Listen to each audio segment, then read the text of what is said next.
Well, Hannah Gronowski Barnett, I am so excited that you are here. We just talked a little bit beforehand, and I know we're going to have fun today. So thank you for joining me. It is such an honor, Courtney. Thank you for hosting these kinds of conversations, and thanks for inviting me on to be a part of it. Yeah, absolutely. We have a mutual friend, and I actually heard you on her podcast, and I was like, oh my gosh, she is just bubbly, and she has such a passion for the younger generation that we've got to talk to her, because you are doing great things for Generation Z. And so we're going to focus in on them today, but tell us a little bit about yourself. Sure, absolutely. So my name is Hannah Gronowski Barnett, and I'm the CEO and founder of a nonprofit called Generation Distinct. And we use conversations around passion, purpose, and justice to bring the next generation into conversations about Jesus, the gospel, and the Great Commission. We do that through a 6-month online virtual cohort. It's called the Launch Your Passion program, and young leaders from all over the world come into this 6-month program where they are discovering the wrong they were born to make right, and discovering how their unique passions fit in with Jesus's mission for the world. So that is kind of my main focus. I'm also a speaker and author of a book also called Generation Distinct. And I'm a coach. I'm a podcaster myself. I'm also a wife. I've been married for about a year now and just loving it. And my husband and I live in our favorite city in the world, which is Chicago.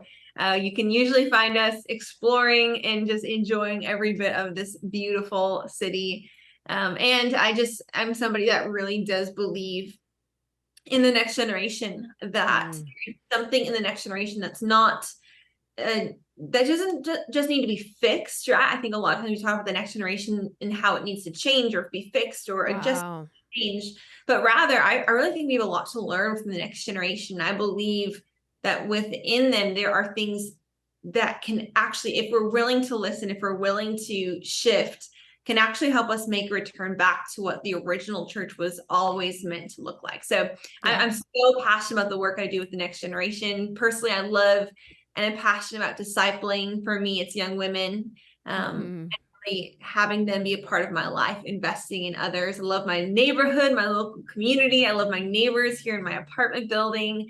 And yeah, just grateful to be able to have an opportunity to do things like this, where I get to share about what I see God doing in the next generation. Yeah. Now, listeners know that discipleship is, of course, like our focus here on the Journey of Ruth. And, you know, my husband always jokes, like, do you ever get tired of talking about discipleship? And the answer is absolutely not. No, I never do. Can you talk a little bit about the girls that you discipled at home and like getting up early, way early, to make sure that these girls had discipleship? Yeah. You know, I am really grateful because when I was a teenager, I'd grown up in a mega church. And so I was a mega church kid, and I had a great experience at my mega church. But when I was about 16 or 17, my family heard about this church plant that was coming to my neighborhood. And so we went and checked it out. And again, I'm from one of the, like, if I said it, people would know it's one of the biggest, flashiest, fanciest mega churches there are. And there I found myself as a 16-year-old walking into a cafeteria one Sunday with about 40 people and a guy with a guitar. And I thought, what is going on? Like, this is not the church I'm used to. And I really didn't want to like it because of that. I was kind of a little bit proud of the fact that I was a mega church kid and I had all the opportunities and the fancy places to get, you know, to rise up and have more influence and impact. And you know, I loved this little community, and it was because these people knew my name and they knew me. And pastor walked up and introduced himself, and I didn't even know you were allowed to know your pastor, right? And so it was just this beautiful experience. Well, the church that I was at, they really were passionate about discipleship, and because so small in the beginning, I was one of the only high school students that was at the church. And so they would host these kind of weekly gatherings midweek to kind of train and equip their people on the basics of what it means to follow Jesus. And because there was nothing for high schoolers, I just went to the things with the adults. And so I was at this one gathering, And they were talking all about this idea that, Jesus had his different levels of leadership. He had his like 72, he had his 12, and then he had his 3. And they were saying, the executive pastor, that every single person in the room should have 3 people that they're intentionally investing their life into through something they call discipleship. And at 17, I was too naive to realize that he probably wasn't talking to me at the time, because there I was with all the other adults. So I just thought, this must mean me too. And so they had us I don't know about that. I think Holy Spirit had a thing for you right there. Exactly. And later on, I realized that there is no age limit to discipleship. That's right. It is for all people. And I knew that because I had no business doing this, and yet God still used it. And so I wrote down 3 names, and I knew they had to be probably a little bit, earlier on in their spiritual journey than me. And so I thought, okay, who's earlier on than a high schooler? So I wrote down the name of 3 middle school girls who were at the church, who I knew. And I reached out to their parents a couple days later, and I said, hey, I think I want to disciple your daughters. So can I take you out for coffee and meet with you about that? And I did. And that just kind of grew from there. And so I ended up with a group of around 8 young women. And I was also the youth group leader at the youth group at the church. And so I started with them when they were 5th and 6th graders.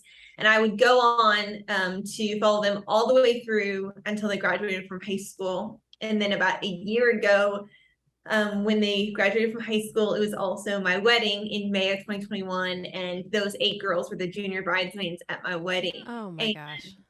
Now, even just now, last week we're hanging out with 2 of them as they were home from college over the summer. And now we get to hang out as friends and continue to do this life together and answer some of their big questions and stay in their life. But going back to the beginning, I knew I was called to do something big with my life. I wanted to make a huge impact. But what I'm really grateful for is that before any of that started happening, before I started Generation Distinct, there was this vision presented to me of discipleship. And as a young woman, there's so much pressure on anybody who's, a young person on social media. There's all these pressures about what we should be giving our lives to and how we should invest. And really, there's a lot of messages out there that the young years of our lives are for us, right? They should be all focused on us. They should be all about building our thing and making us feel good and all these things. And I'm so grateful because a lot of my early years as a teen, late teen, early 20s was spent with these young women. And discipleship for me, it wasn't anything glamorous. It wasn't this perfect process. It was a lot of sacrifice and hard work and moments when I didn't, I'm sure I didn't do it all right, but a lot of my time with these girls, they were in middle school. I was a young high schooler. And so I would actually get up early around 5:30 a.m. I would drive to their place, their house, their parents' home. I would pick them up. I would take them to Starbucks. We'd talk about the Bible. We'd talk about life. We'd unpack their latest heartbreak. We'd read scripture together. We'd sometimes do deeper studies. Usually they would buy like the largest Starbucks drink possible and then tell me that they didn't have money with them, of course. And then I would take them to middle school and I would get in the mom line and drop them off and wave goodbye. And I did that probably 2 to 3 mornings every single week because I had to rotate all of those 8 girls. Mm-hmm. And looking back, that's a pretty wild investment for a girl in her late teens, early 20s to make. However, I truly do believe that, at that moment in my life, what I was learning is that when Jesus said, go therefore and make disciples of all nations, he wasn't saying it as a suggestion, right? He wasn't saying it as if you have time, if you are, 50 years old and you have all the experience, if you have, if it's really convenient for you, if they can work really hard to earn your discipleship, then that should all make sense. But he just said, go therefore and make disciples. And, as a late teen, early 20 something, I had to go to bed early. So I would be ready to wake up early in the morning to go and get my girls. I had to not have this perfect morning routine that so many, young influencers tell us we're supposed to have. I had to make these sacrifices. And it's so interesting that, even telling that story, I'll sit with people and tell that story and people are shocked and surprised. And in that moment, I just didn't know any better. And I think that was a gift, because it was just, this is just what it means to follow Jesus. And I'm excited for this conversation and others like it, because it's an opportunity for us to just say, let's just normalize that we should be making sacrifices for discipleship. We should be able to show up and invest. And again, some of that was me meeting with them, and some of that was me inviting them into my life, right? So if I had seasons, it was, hey, I have to run some errands, but do you want to come hang out with me while I do? Or, hey, I'm doing a video shoot for Generation Distinct. Do you want to come hang out and be around these people? Or, hey, I'm traveling to speak at this place. Do you want to come with me? And then to be a part of my life and see that life was maybe even more of a testimony than anything else. And so, and it doesn't mean that all of them are today these perfect followers of Jesus, just like I'm not, but it's this idea that I always wanted, that these young women would know that there was somebody when they were in middle school and high school from a local church that always loved them, that always believed them, that always showed up for them. And so, again, whether it was going to their basketball games or their cheer competitions, or, having adventures with them during the summer, or other moments where I was sitting with them when they told me for the first time that they were hurting themselves, or they were taking their life, or their parents were getting a divorce. Like it's all of it mixed into one. And I think that's what discipleship is. It's being present in somebody's life enough that when stuff hits the fan, and like when the highest highs and lowest lows happen, that there's somebody that you can go to that will point you. So it's an amazing journey. So that's it. That's all we need, folks. Have a great day. That's all we need to say. I'm just kidding. But I think it's so amazing and kind of unusual that you're right. A high schooler would be like, oh, I need to do this. Sure. And the reason I say that is because most adults are not in a place where they can say, I need to do this. And so you didn't just end it there with those 8 girls. You were like, now let's take this one step farther. Tell us about Generation Distinct, how it started, and what the goals of the organization are. Sure. Yeah, I got to see up close the power and potential of the next generation, which is interesting because I'm 27 myself. And so in many ways, I'm still a young leader. And yet I also know there are people even younger coming after me who are stepping into their leadership, and they're incredibly gifted. They have huge vision put on their life. And I first saw that through meeting with these young women that I was discipling, right? I mean, I got to witness these young people having big vision. Now, before we go on, for listeners, are you a millennial or are you Gen Z? I'm technically right on the edge. Yeah. So some people say 94 is the cutoff, or 96 is the cutoff for Gen Z millennial. I'm 95. So I'm either the youngest millennial or the oldest Gen Z. I'm right in there. And then some people call that a zillennial, I think. Basically, like, we can't decide. We're going to combine it. What I noticed time after time is that there was so much power and potential and vision that was lying within the next generation. Millennials and Gen Z, both of them have been called things like the passion generation, the justice generation. I mean, there's so much vision and desire for change in the next generation. I saw that all around me and even in myself. However, at the same time, for all of the ways that our generation were talking about wanting to change the world, there was very little action actually coming from their lives. So I began to ask this question of why is it that this generation is so passionate to want to change the world, and at the same time, there's so little action or change coming out of their lives? What's the gap there? And the more that I unearthed it, the more that I looked in myself and in others, and the more I recognized that the missing piece between passion and action was strategy. That we generation, we didn't have people investing in us, discipling us, equipping us, or believing in us even to give us a strategy to how to make the wrong things we see in the world right.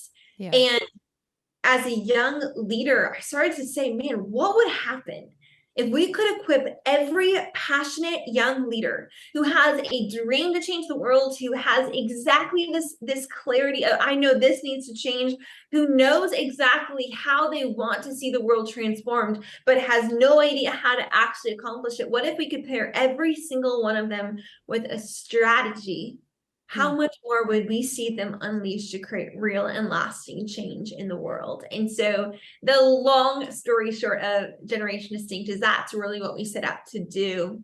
But what we also saw in the next generation, I'm sure you can relate to this, and devastatingly so, is we saw so many of them walking away from the church. So many of them asking the big questions. So many of them wondering, do I even have anything in common with the local church anymore? Do I even want to follow Jesus? I mean, we know the percentages, right? There's so many people walking away from the church. And this led me to ask some questions of myself and of the other adults that I saw walk away from the church. And as I was asking these questions of why are we walking away from the church? Where are we going to? What's going on here? Some of the things I heard over and over was we are walking away from church or Christianity or Jesus in order to go after these things like justice, their passions, the things that they feel like they want to do in the world, their big dreams, their big visions. And I was confused because I always had believed, I had always been told that the best, most effective way to change the world and bring justice in the world was through the person who ultimately is the author of justice, and that is. And so I realized there was a disconnect between who I believe Jesus was and the version of Jesus that the younger generation was hearing about. So I thought, man, what would it be like if, in addition to trying to help every young adult who's passionate have a strategy, what if we could also take them the next step and help them recognize that the reason they even want to change the world is because they were created in the image of a God who ultimately cares deeply about restoring the world into what he designed it to be. And what if we could help them understand that their longing to change the world and fight for justice, it's not bad, but rather it can be their pathway back to Jesus.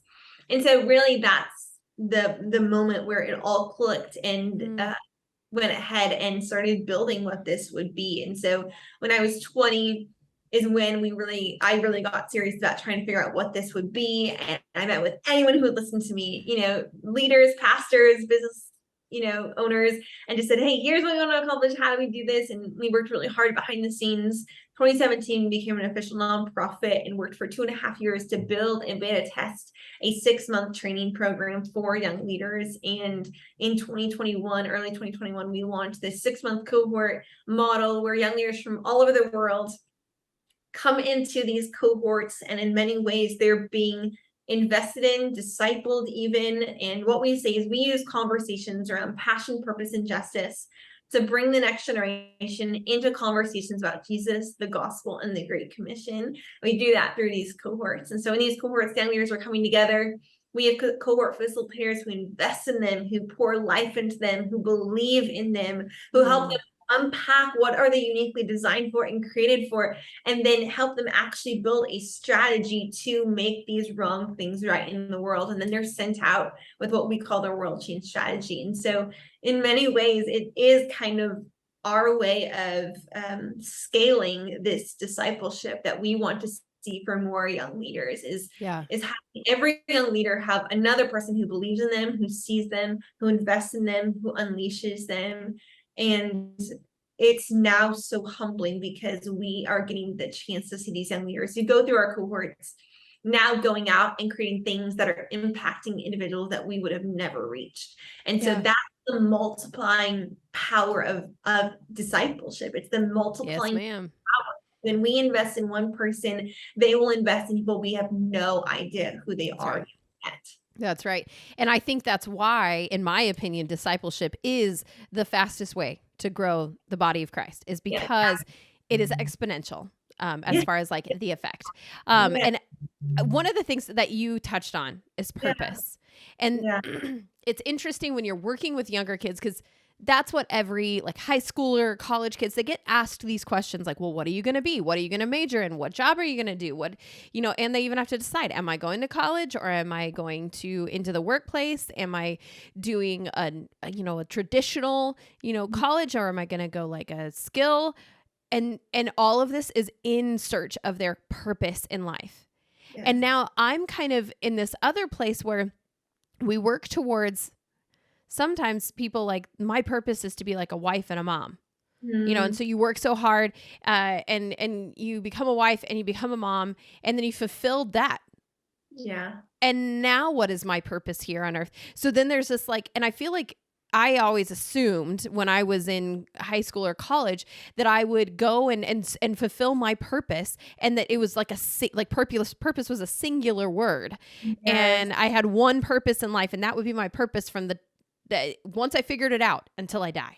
Wow. And I think the older I get, I realize that's not true. Like, is there one purpose in my life? Sure, to honor God with all that I do. I think that's like, sure, this overarching purpose for me as a Christian, but that can look and play out in like so many ways. So when you're talking to Gen Z, when you're talking to this younger generation, and one of your things that you want to help them find is their purpose, how do you do that? How do you help someone find their purpose, and how do you help them define that? That's fantastic. I remember sitting with these young women that I was discipling, and I had taken them to a youth camp, and I had them all in a circle. Mm-hmm. We were talking about this, and this was even before I had started Generation Distinct. And I remember them all asking that very same question, Hannah, how do I know what my purpose is? And they were stressed about it. They were anxious about this. And this is a real thing. If you are listening to this right now and you are in an older generation, what you need to know is that this is a real anxiety and tension and even pressure the next generation is living with every day. And some of it is a societal pressure, and whether or not that's good or bad, it's just real in the life of the next generation. Some of it is some media, and others is just internally motivated. They want to make something, like they want to make an impact with their lives, and so out of result, there's pressure and anxiety around it. Yeah, it's a real thing that they're really dealing with.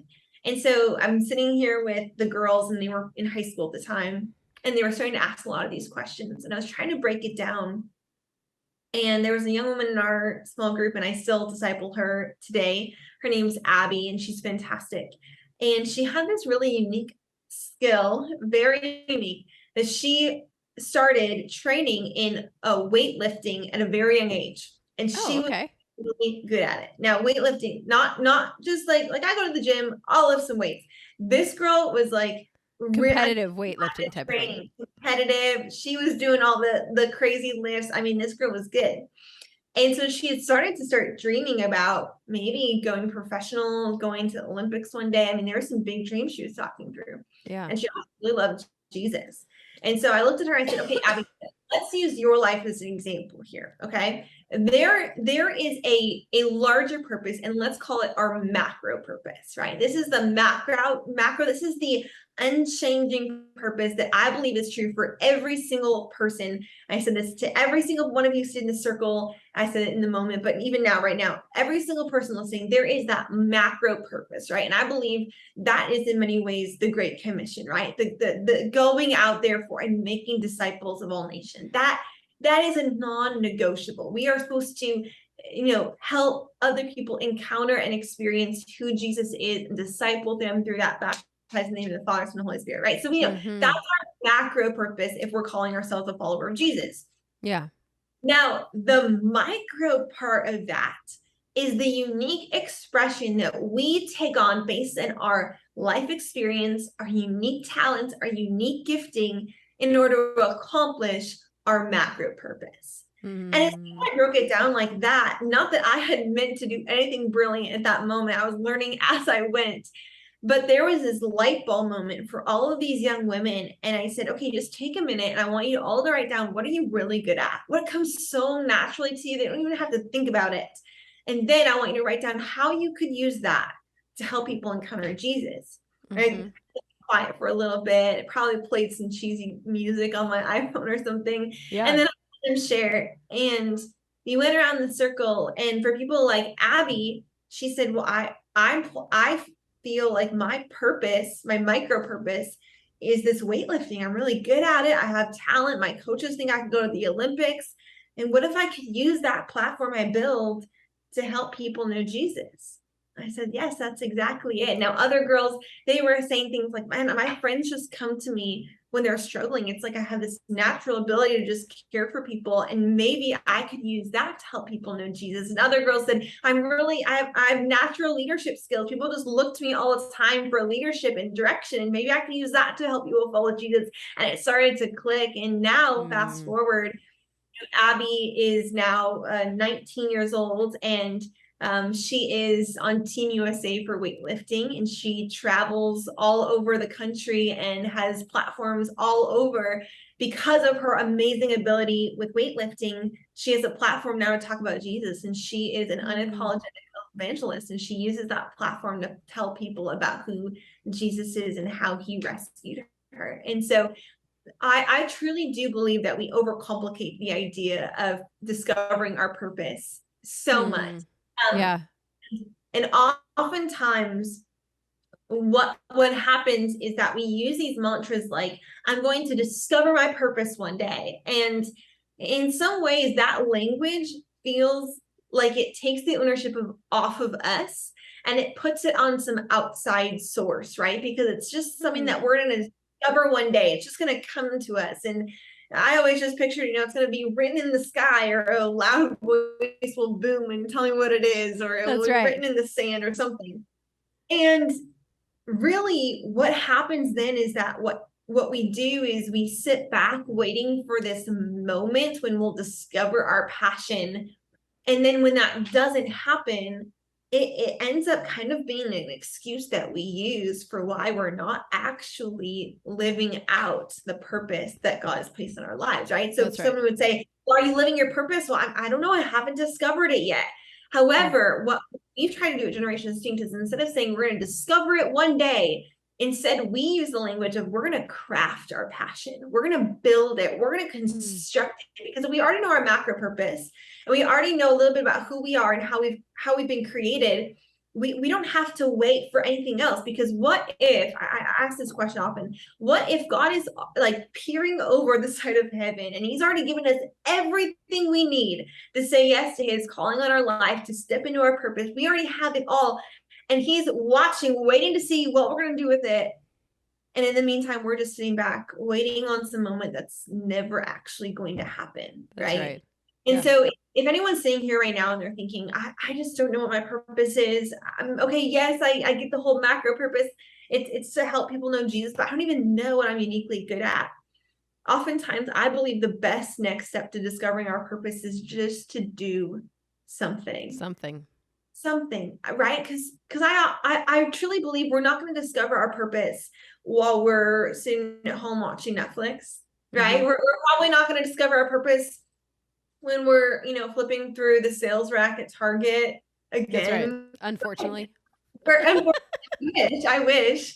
And we're even probably not going to discover our passion when we're hanging out with our friends, complaining about our lack of purpose in our lives, right? I actually believe that it's in the doing, right? It's when we're in the midst of real relationships with people. It's when we're in the mess of injustice, when we're close and proximate to people who are different from us. It's when we're outside of what's normal, when we're trying new things, when we're seeing, am I good at this? Do I have a natural tendency towards this? Can I do this? It's when we get out of what's our normal, comfortable routine, and then we experience something, right? So it's when we're volunteering for that nonprofit with special needs kids, and all of a sudden we have this moment, right? Or it's when we all of a sudden start volunteering at the youth ministry at our church, when teenagers have always scared us, and we have this moment, right? Or it's when we all of a sudden start to say, I'm going to just walk down my neighborhood and meet my neighbors, and we have this moment, right? God will usually use the moments in our life to tap us on the shoulder and say, hey, that was it. Yeah. Just saw, what you just felt, what you just experienced, that was, and what we call it is the wrong you were born to make right. And so I just encourage everyone, if you feel stuck in discovering your purpose, but you're doing the same thing every day on repeat, chances are it's going to be really hard to discover what that purpose is. Oftentimes it takes getting out of our normal, out of our routine. Even again, like my big sister is a great example of this. She's we have very different passions and very different lives, but she's a mom of 3 little kids right now. And yet her and her husband, they're on mission for Jesus. She knows her purpose and she is so motivated.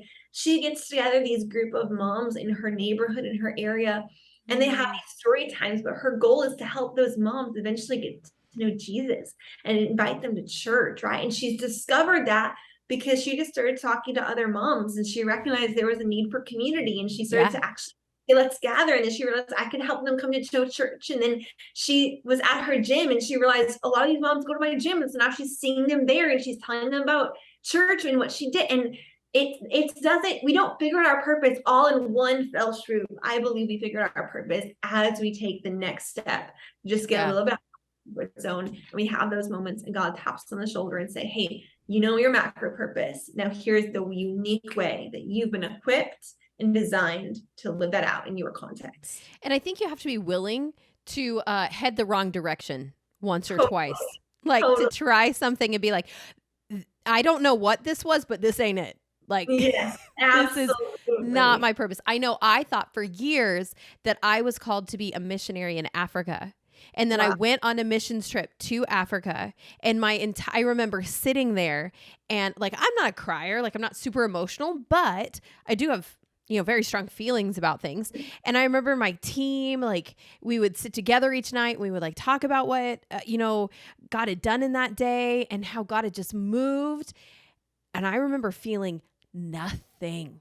Wow. Like being so, like probably for the first time in my life, apathetic about something.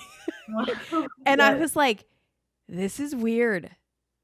And I had like arranged a lot of things in life to go on that trip because I was sure that this was like the direction I was going to go. And what God showed me in time, not in that moment. It took like a good 2 years for me to process through that. But he's like, I just want you to see that you have this idea of where I want you, which was Africa.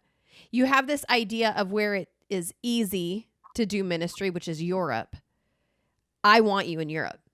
That's where I want you. And I spent 2 years in Europe working with college students. But there was a lie that I had accepted that because I don't know, culture says, well, you're going to a country that is not a third world country, that missions can't be done there. Totally. And that was a lie. I don't know who told me that. I probably know one. I probably just heard these things and then assimilated into a lie in my heart. But it took me going to Africa, believing that was where my purpose was, and then realizing there was nothing. And I think so. You even have to try different jobs maybe, or different. That's why I think it's so hard when you're telling an 17, 18-year-old to choose a major in college. I had a couple friends that got their teaching degree, went and did their student teaching, and they're like, I hate teaching. Yeah. Yes. You just spent 4 years getting a degree for something that you just found out you hated, because sometimes we have to try things and figure out, oh my gosh, I hate this. And that's why you see so many adults that are like, I got a degree in this and I don't use my degree because this is actually what I love. But one of the things I heard you saying in your purpose is that you're not saying you need to go and do this in the church. You need to go serve in the church this way. Your purpose was, more of your examples were actually outside the church walls. Yeah. And so when you're looking at purpose, I feel like God is involved, because we are followers of Christ. We are disciples of Christ. Yes. But for most people, their purpose is going to take place outside of the church as a light in the darkness, as, that we talk about the light on the hill and the salt of the earth. That is our job in our world, which is really hard, is to be that light in the world. And we can't do it if we are constantly saying, well, you need to serve inside the walls. You need to serve in this ministry. That's right. Tell me about what you've discovered about Gen Z as you've as you are almost a part of them, or you might be one. And as you are working with this younger generation, what do we need to know? Any other generation, what do they need to know about Gen Z? What I love about Gen Z is that they are so action oriented. You know, in a lot of ways, millennials got called, the passion generation. We were the justice generation. We were going to change the world. However, the unique thing about Gen Z that is different from even a millennial is that millennials were still looking for authority to give them permission to do these things, right? So a lot of my peers as millennials or people around me, we would want permission from our pastors to start something in our area, or we would want to know that the people that were our direct reports at work liked the initiative that we had come up with before we started it. And there's nothing good or bad about that. I think that's just true. However, Gen Z, again, for better or for worse, they don't care much if authority figures endorse what they're doing. They're just going to do it. Now, obviously, there are some parts of that where this is why it's so important that we're discipling and mentoring them so they have us in their lives to believe in them. That's why with Generation Distinct, we want every single young leader who have all these big ideas and visions to have this community and these mentors to invest in them, to be clarifying some things, to make sure that we're building alongside of them. However, the beauty of this is that, just like I was talking about before with discovering our purpose, and sometimes we're just found waiting because we're waiting for something to give us permission to say yes. They're really not waiting. They are doers. They are builders. They are ready to do the things that God has placed on their life. They desperately want to take action. Do you think that's the influence of like the internet and like social media? Like you have a platform right there. Yeah, they don't need anything else anymore. And I think that's also combined with COVID, what happened in COVID, right? Especially with the church. The local church became for them something that wasn't just, they went to on Sunday morning. It became their own local community. I mean, there's stories all across the country of what Gen Z during COVID, like how they operated in a church space. And they were starting these things. They would start worship gatherings in homes. They would go out to the woods and just preach to each other. They would baptize their friends on calls in small groups. They started during COVID. I mean, again, whether or not all of this is good or bad, it's still up for debate. Yeah. But the thing that we can know for sure is that they're not going to wait when they feel prompted or led to do something. And so the responsibility of other generations with knowing that is to say, okay, either we can quelch their passion and their fire by telling them that they are going too fast, or they shouldn't do that, or here's all the theological reasons why it's not right, and you need to have some people involved, you need to have a covering, and we can tell them all that. And chances are they will do it anyway, but they'll just do it without us. Or we as their leaders can say, hey, we see your passion, we see your fire. Can we support you in what you're doing? Can we come alongside of you? Can we disciple you? And without criticizing how they're trying to build a church, we can be those people in their life that are shepherding them on what the church should be, so that as they're being passionate, as they're going out and doing stuff, we know, without forcing a covering over them, we just know that we're choosing to be their covering. We're choosing to come alongside of them. And we're saying, this is one of the mantras of Generation Distinct. And you can ask almost any young leader in our cohorts, what is one thing that about the leaders in Generation Distinct? And they'll just say they believe in us, because we say it over and over and over. Hey, we believe in you. We believe in you. We believe in you. Not because everything that they're going to do is perfect and right, but because what I do believe is that God has the power and ability to use every single one of them to build his kingdom. And if they need to know the leader in their life that believes in what God can do through them, and that in and of itself gives them the authority to start walking out what their calling is, and we want to do that. And again, the beautiful thing is that when we are simply willing to just say, hey, I believe in you exactly where you're at in your journey and process, the door that opens for them to want to ask your advice is amazing. The Gen Z is going to want to ask your advice once they know that you are for them, that you believe in them. You're not there to squelch their passion, but you're there to pour that passion. Yeah. And the more that we say, hey, young leader, I'm believing you, I'm with you, I'm for you, the more they open their door to say, okay, if you really are for me, will you help me? Because they know they're not perfect. They know they have so much to learn, and they're afraid, they're scared.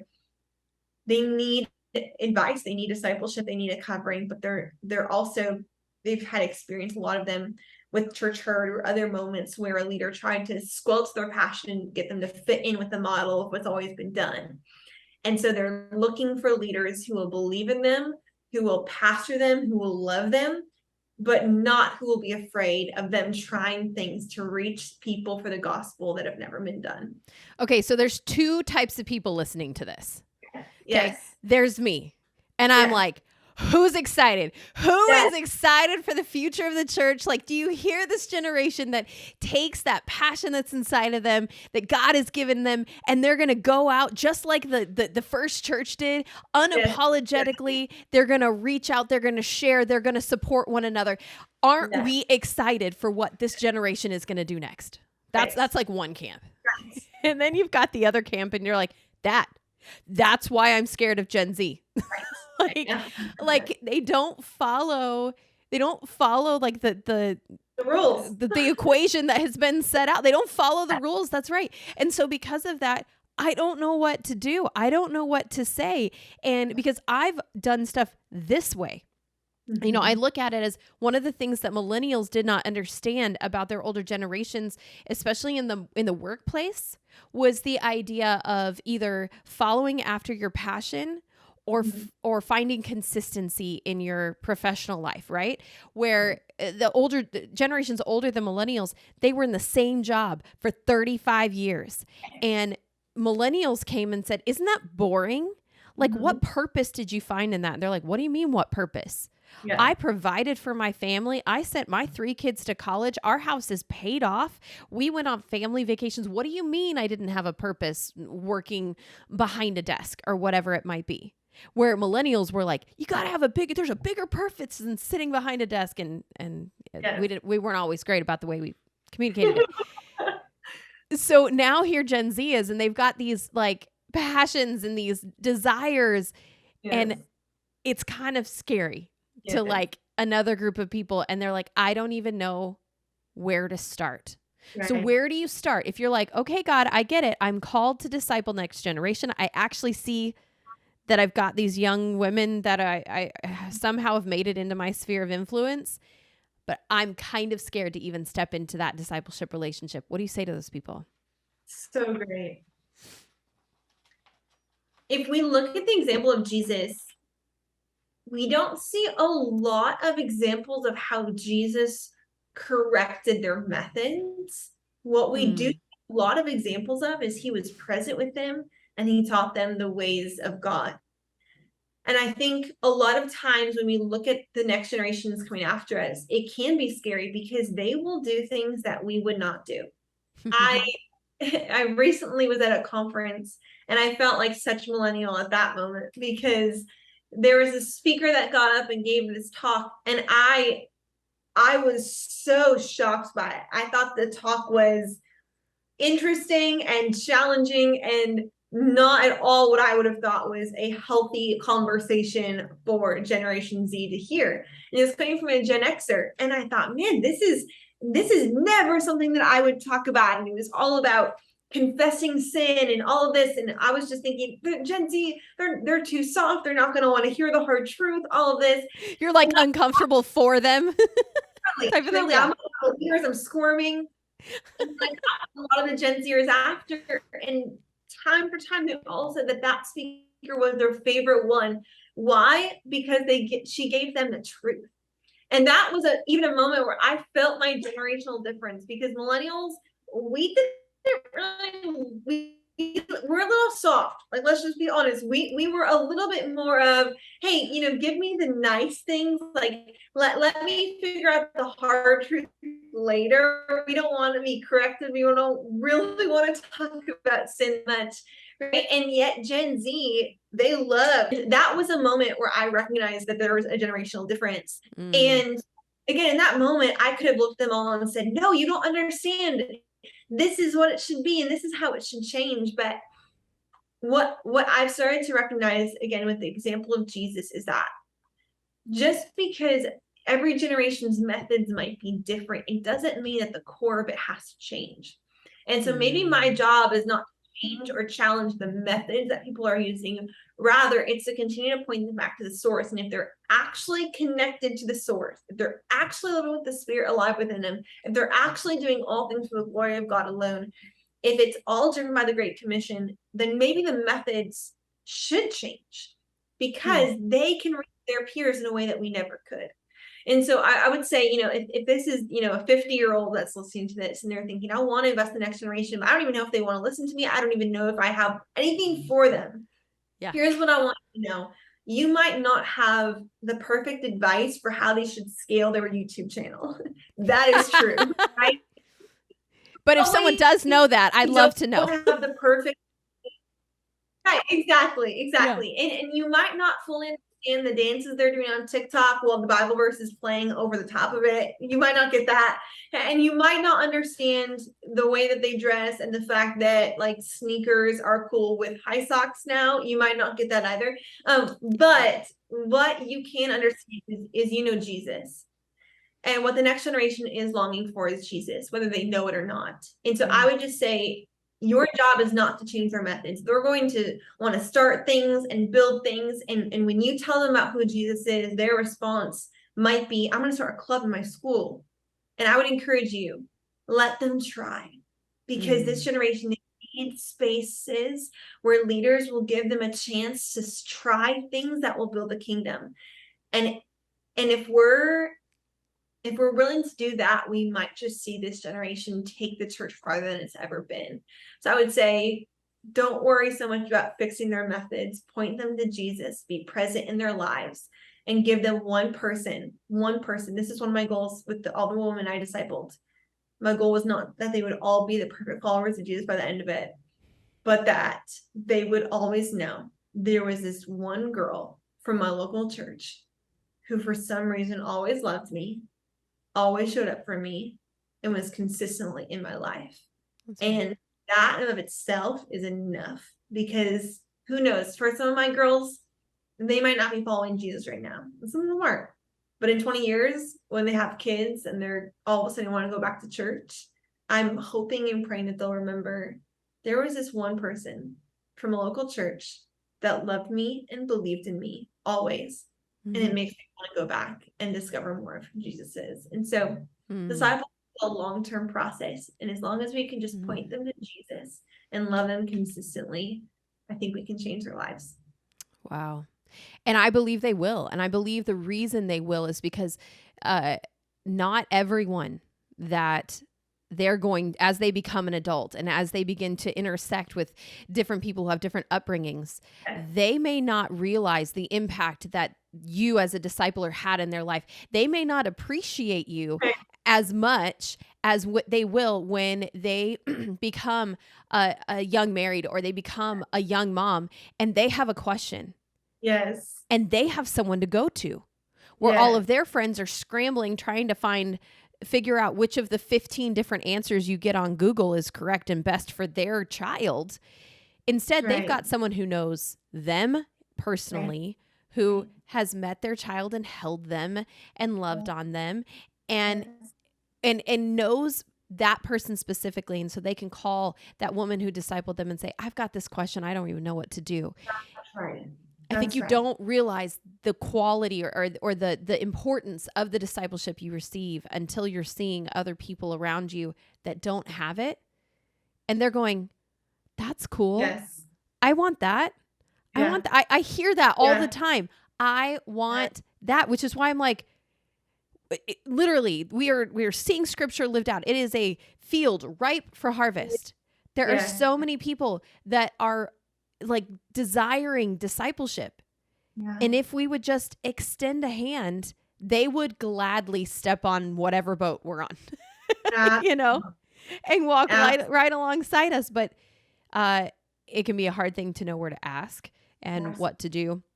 And so that's why we as the older generation must do the extending sometimes the first time. Like, I love you making your list of your girls and Yes. going to like, I love that you had to have meetings with their parents because they were underage, and going in and, you know, I've done that once with an underage girl, and I emailed her mom and had to say like, what do you think about this? The mom was like, yeah, it's great. Yes, we'd love for you to, you know. Please. Yes. Yeah, I mean, yeah, because the parents don't usually say no, but I love the idea and the encouragement that you're giving us as older generations in the church about not being so married to our processes, to our programs, to that our job as a disciple is not to take the as a discipler, to take the person that we've been given to disciple and shave them into this perfect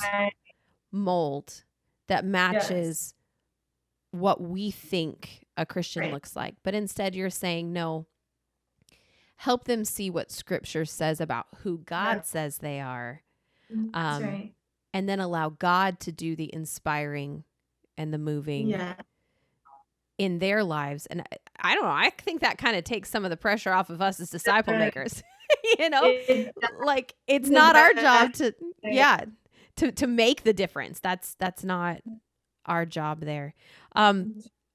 You have left us with so many things. I want to talk about your Generation Distinct podcast, which if you're like, I want more of this conversation, I want to hear more.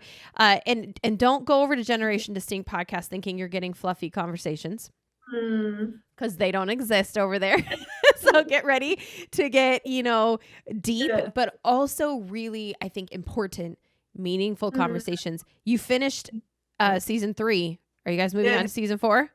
We are. There will be a season 4. We don't have a release date yet. Okay. We are we're letting season 3 sit for a little bit longer. We really love the conversations we were able to have in season 3. And what we have been doing recently is we're continuing this conversation we've called season 3 tension points. And we've put the tension points into now a webinar series as well.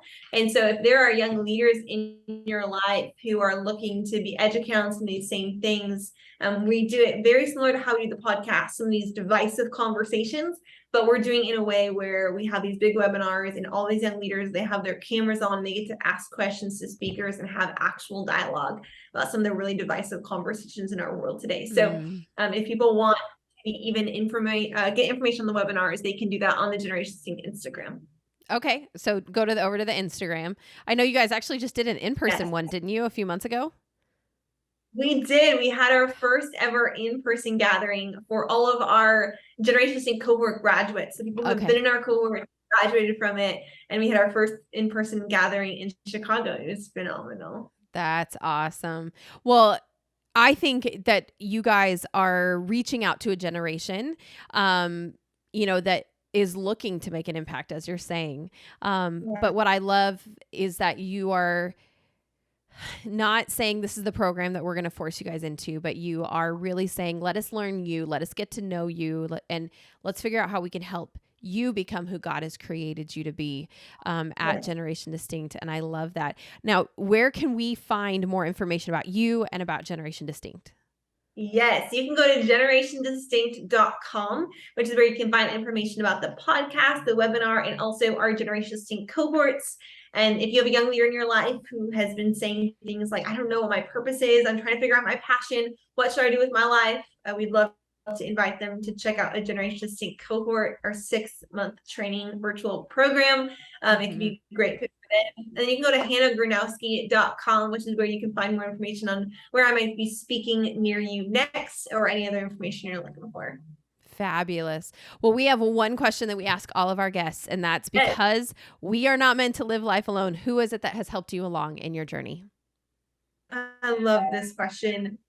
There are so many people. There are so many leaders, mentors, pastors. I have a million people who I'm just so grateful for. But I'll just honor my parents for a minute. Their names are David and Karen. I talk about them all the time. They're my heroes. They're phenomenal. And what I'm grateful about for them is a lot of what we talked about today, they did for me. A lot of a lot of discipleship happens outside the home, but very few parents, I think, recognize the importance of discipling their own kids. And they did it very well. And they did it in a way where they didn't, all three of their kids and myself and my two siblings are radically different. We all had very different, unique passions and longings for our life. My sister wanted to be a wife and mom. My little brother wanted to work in sports journalism, and I wanted to run a nonprofit ministry. And there was space for all those different dreams. Wow. Instead of pointing us to a model, they just pointed us to Jesus and how he had transformed their lives. And it made us want to all follow after him too. And so today, although all three of us are in totally different things, we're all following Jesus and love Jesus. And so I'm grateful for the ways, again, that a lot of parents, I think, try and mold and fix and change.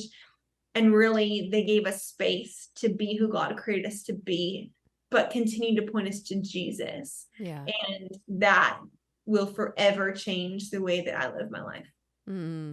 Well, I love that. That's a good reminder for us as parents. It's difficult when you've got all these different personalities. Just getting them to like get along, in your house is difficult. And then to be like, you care about this and you care about this. And oh, by the way, I've got my own things. So I love that your parents, like, now that you can take a look back, you can see that your parents encourage that in you. Well, if you are not leaving, listener, if you are not leaving this, excited for what is to come in this culture and in this generation, go back to the beginning and listen again. Because I know I am, and I thank you for your passion to see this next generation step into their purpose. Thank you for not kind of pushing back against who God made them to be, but instead of like helping themselves to accept that and say there is power in who God has created you to be. And how can we, really encourage that? How can we send that out in the world and see the impact that God, wants you to have in your realm of influence? So thank you so much for all that you do with Generation Distinct and with those that you disciple. Thank you. I'm just so grateful, Courtney, for your incredible investment, for the work that you're doing. Thank you for having these conversations about discipleship, because they matter so much. So I just honor your ministry and your work. Thank you for having this presence in our world. I'm grateful. Thank you so much.